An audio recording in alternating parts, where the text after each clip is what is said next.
सरकारी नोकरीसाठी निवड झालेल्या 51,000 उमेदवारांना नियुक्तीपत्र वितरण कार्यक्रम रोजगार मेळाव्याच्या माध्यमातून पंतप्रधान नरेंद्र मोदी यांच्या नेतृत्वात झाली होती निवड। पुण्यातल्या कार्यक्रमाला मुरलीधर मोहोळ यांचीही उपस्थिती।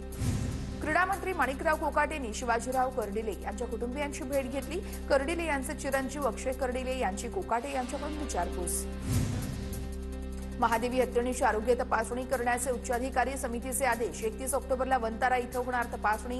हत्तीणीला महाराष्ट्रात परत आणण्यासाठी आवश्यक सर्व परवानग्या 20 दिवसात घ्या, समितीच्या आदेशात नमूद। दिवाळीच्या सुट्ट्यांनंतर बुलढाणा जिल्ह्यात संपूर्ण जिल्हा परिषद परिसरामध्ये शुकशुकाट, तर अधिकारी आणि कर्मचारी गैरहजर। ऑफिसमध्ये फक्त आरोग्य अधिकारीच उपस्थित असल्याचं समोर।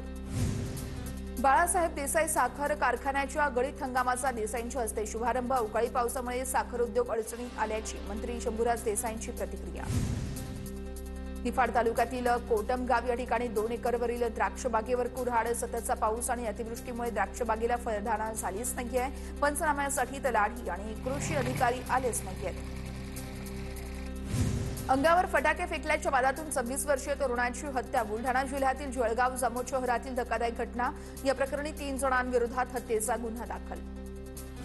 नंदुरबारच्या शहादा ग्रामीण रुग्णालयामध्ये निष्काळजीपणामुळे रुग्णाचा मृत्यू। डॉक्टरांकडून उपचार होत नसल्यामुळे वृद्ध महिला रुग्णालयाच्या बाहेर पडून होती। या प्रकरणी दोषी डॉक्टरांवर कारवाई करण्याची मागणी। सिंधुदुर्गच्या तिलारीमध्ये आढळलेला मृतदेह श्रीनिवास रेड्डींचा असल्याचं समोर। श्रीनिवास रेड्डींची हत्या झाल्याचा संशय। या प्रकरणी कणकवली पोलिसांकडून पुढील तपास सुरू। संगीत दिग्दर्शक सचिन सांघवी यांना अटक। तरुणीला लग्नाचा आमिष दाखवून लैंगिक अत्याचार केल्याचा आरोप। कोर्टाकडून सचिन सांघवी यांना जामीन मंजूर।